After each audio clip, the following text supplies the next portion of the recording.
Hi, I'm here with Women Who Encountered Jesus, and today I'm looking at Salome, the mother of the sons of Zebedee. We're going to look a little bit at her mentions in the Bible and then an incident that happened with her. First, want to just clarify the names a little bit. First of all, I'll show you why I think her name is Salome. But before that, I want to make sure that you don't get her mixed up with the other Salome that's mentioned in the Bible, because King Herod's stepdaughter, was called Salome.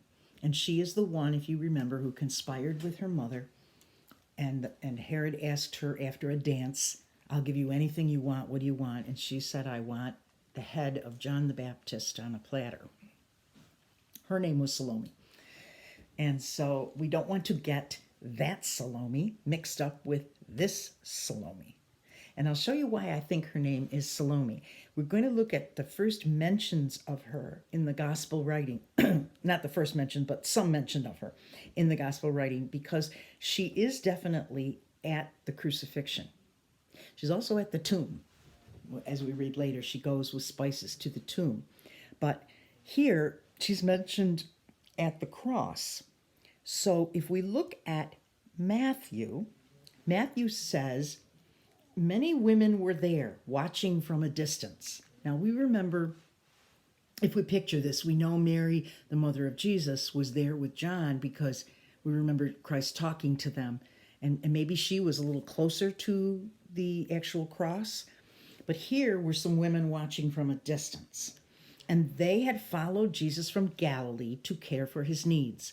We talked about this when we looked at Mary Magdalene. There was a group of women that followed as disciples of his, and they followed him all the way around Galilee as he was ministering, and they cared for some of his more physical needs, probably cooked or made sure there was supplies. They also gave of their monetary goods as well. They had followed Jesus from Galilee to care for his needs. Among them were, and they're going to mention some Marys here: Mary Magdalene, Mary the mother of James and Joseph, and the mother of Zebedee's sons. So here he's mentioning three people. He's not mentioning Mary the mother of Jesus in this paragraph. So I'm assuming she was up a little closer, and maybe they were back a little bit at this point in the story. And Mary Magdalene we've talked about. Mary the mother of James and Joseph. Now this would have been probably the same Mary that's sometimes referred to as Mary Clopas, or Mary the wife of Alphaeus. Sometimes she's called Mary the mother of James the Lesser, because to distinguish him from James the Apostle. I think also there's a lot of people that believe that perhaps she might have been a sister-in-law or a relative, a cousin or something of Mary, the mother of Jesus. So anyway, those three Marys are listed here: Mary Magdalene, Mary the mother of James and Joseph, and then the mother of Zebedee's sons. And Matthew does not name her. However, if we look at that same thing in the book of Mark, this is Mark 15, verse 40. Some women were watching from a distance. Among them were Mary Magdalene, Mary the mother of James the younger and of Joseph, and Salome. In Galilee, these women had followed him and cared for his needs. Many other women were also there who had come up with him to Jerusalem. So here the same group of people is named again. And maybe in both cases, the gospel writers seem to pick out three people that were pretty important in Jesus' ministry: Mary Magdalene, Mary the mother of James the younger and Joseph, or James the lesser and Joseph, as we know, also sometimes called Mary Clopas or Mary Alphaeus. And then finally, he names the third person, Salome. So I'm taking that to mean that Salome was quite possibly the name of the mother of the sons of Zebedee. Okay? So why do we have this word Zebedee in here when we don't even know who he is? I don't know. But we do think that he is the father of James and John, the disciples. Okay? And he's mentioned in all four of the Gospels. And so we make the connection that he must be the husband then of Salome, or sometimes called Mary Salome. Zebedee would have been a fisherman because that's what the disciples were when Jesus called them. And we're thinking that we don't hear much about Zebedee after that one scene where Jesus is calling the disciples. And I'm trying to figure out where he would be mentioned in the Bible. I don't know. I don't have that right offhand, but it just says that James, and here it is, Mark 10. James and John, the sons of Zebedee, came up to Jesus and said to him, "Teacher, we want you to do for us whatever we ask of you." So the two brothers, James, the son of Zebedee, and John, his brother, at one point in the book of Matthew, they were in a boat with Zebedee, their father, mending their nets. Okay, and that's when Jesus called them.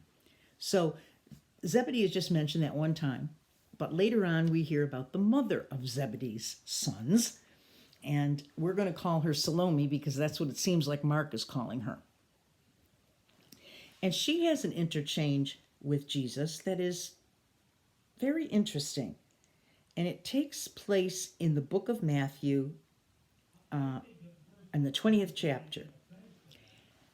What I think might be interesting about that is that if you look back in earlier part of Matthew 20, what Jesus was teaching on. Okay, he had just got done teaching the parable of the workers and the vineyard, which was he was giving them a picture. He said, "For the kingdom of heaven is like a landowner who went out early in the morning to hire workers for his vineyard." Well, early in the morning, he hires these workers, and he promises to give them one day's wage, a denarius. And about 9 in the morning, he goes out and sees some more people. He hires them. He tells them, "I'll give you a denarius." 3 o'clock in the afternoon, he hires some more people, and they get a denarius. And at 5 o'clock, just before everybody's going to quit work probably, he hires even more people, and he gives them a denarius. And at the end of the day, they all get a denarius, no matter how long they worked. And some of the people question that in the parable. And his answer to them, the vineyard landowner says, "I'm not being unfair to you. Didn't you agree to work for a denarius? Take your pay and go. I want to give the one who is hired. If I want to give the one who was hired last the same as I gave you, don't I have the right to do what I want with my money? Are you envious because I'm generous? So the last will be first and the first will be last." He's trying to teach them a spiritual principle about the fact that in the kingdom of heaven, it's not about first and last. It's not about who's been a Christian longer or who read the Bible more. You know, we don't get the reward of heaven. We don't belong in the kingdom of heaven because we did something to earn it. It's by God's grace. That doesn't mean he doesn't want us to do good works. He does. But that's not going to earn it. And so he was generous to all the workers, and they all got a reward, even the people that started early in the day and the people that started right at night. So whether you became a Christian when you were 8 years old or whether you became a Christian on your deathbed doesn't mean anything. If you believed in Jesus, you believed in Jesus. That's it. You know, that's what he's trying to teach them, a spiritual principle about the kingdom of heaven. The disciples, and probably Mary Salome as well, had a more physical idea of the kingdom. They thought really that he was going to be an earthly king, that he was going to save the Jewish nation by making a kingdom that wouldn't be under Rome's authority. He would be a king. And he's trying to show them that this is a spiritual thing. Because the very next thing he tells them is the exact specific details about what's going to happen in Jerusalem. Listen to how specific he is. Jesus was going up to Jerusalem, and on the way he took the 12 aside and said to them, "We're going up to Jerusalem, and the Son of Man will be delivered over to the chief priests and the teachers of the law. They will condemn him to death and will hand him over to the Gentiles to be mocked and flogged and crucified, and on the third day he will be raised to life." He talks about himself as the Son of Man. And he talks about himself really almost like in third person, as though this is God the Father's plan. He sent me. I'm the Son of Man. I'm going to Jerusalem. Going to be mocked. Going to be flogged. Going to be crucified. Going to die. I'm going to raise again the dead. I don't know how much more clearly he could have put it to them, but they really didn't digest this, obviously, because he's explained about the kingdom of heaven. He's told the details of what's going to happen to him as the Son of Man. And the very next thing in Matthew's account says this: the mother of Zebedee's sons came to Jesus with her sons and kneeling down asked a favor of him. So she's here with her two sons. We don't know who instigated this. Was it mom's idea and she got the sons with her? Or was it James and John that cooked up this idea and said, come on, Mom, you ask Jesus for us, It really doesn't matter who thought this up, but listen to what they ask. This is the favor that she wanted. She said, grant that one of these two sons of mine may sit at your right-hand side and the other at your left in your kingdom. What? She is full of pride. They are full of pride. What they care about at this point is who's going to sit on the right and who's going to sit on the left. Who's going to be in power with Jesus? He has just taught them that the first shall be last and the last shall be first. He's just told them, I'm going to Jerusalem and I am going to be mocked, flogged, killed, and put to death, and then eventually raised from the dead. And yet what they're worried about is not all that he's going to go through, not all that suffering, not what the kingdom of God was, last and first and all that. No, what they care about is, when you're the king, can I sit next to you? I want to be on the right and my brother on the left. It's fascinating. It's such a human thing, isn't it? To want that above all other things, that we want that prominence, that power, that authority. And the mother is right in on it because she wants the best for her sons. Of course she would. Who wouldn't? You want to push your sons along, make them be, And she already knows that in a way, James and John are kind of in the inner circle in a way. Very often in the Bible, we hear of him talking to the 12 disciples or teaching the 12 disciples. But when he goes off by himself, in fact, in the very last session that we looked at where he goes off to heal Jairus' daughter, who does he take with him? Peter, James, and John. Who does he take up to his transfiguration? Peter, James, and John. He has this little inner circle of people, disciples, that are even closer to him than everybody else. She knows that, and she thinks, let's get in there first before he sets up his kingdom, and we're going to get ahead of everybody else, and we're going to ask if you can sit on the right and you can sit on the left. It's just mind-boggling, really, when you think of all that he's trying to teach them in spiritual terms, and they miss it. They miss the mark by that much. Now, we know that Salome herself probably was a godly woman. She seems like she was a believer. She followed him around Galilee. She allowed her sons to become disciples and encouraged that by going with them, by believing in Christ. She kneels at Jesus' feet, so she must know he has power. She has a faith in him.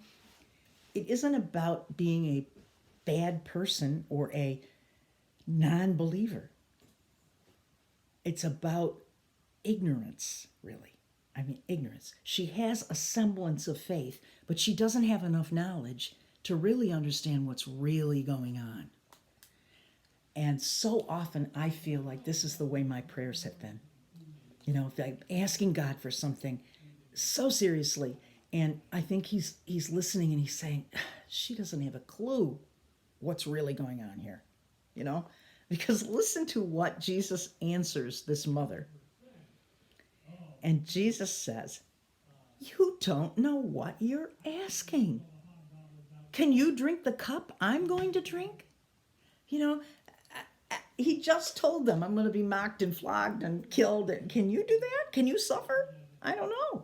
I'm not thinking that's what you're looking for when you want to sit on the right and the left. He knows their hearts. He knows what they want. They want power and privilege. They want acclaim on earth. And he's trying to tell them the kingdom of heaven isn't about that. The last is going to be first, and the first is going to be last. So it's not about privilege or power at all. And they are asking, when they ask to sit at the right and left of him, they're actually saying, I'm willing to go through what you're going to go through to become the king. And Jesus says, you don't have a clue. You don't know what's going to happen. Wait till you see, And of course, that is so true, because when the disciples did get to the Garden of Gethsemane and Jesus was arrested, and when he was marched up to Calvary, we didn't hear anything about them. Other than John, we don't hear anybody there at all. They fled. They fled. I think that Jesus knows that's what's going to happen. So this mother, in all her maternal love for the boys, sometimes they're called the sons of thunder, she thinks they're great friends of Jesus, and one of them could be on the right, one of them could be on the left. There's more to what Jesus tells her, more that he wants her to think about in terms of this request, and more that he wants James and John to think about as well, about what they're really asking here. So we're going to examine that in the next session. And until then, pray your prayers today in God's will. Just admit, God, you know more than I do. I know what I need, but you know what I need even more so. So try to think about that in your prayer life, of how to really pray in God's will, because he does know more of the story than we do. Have a great day.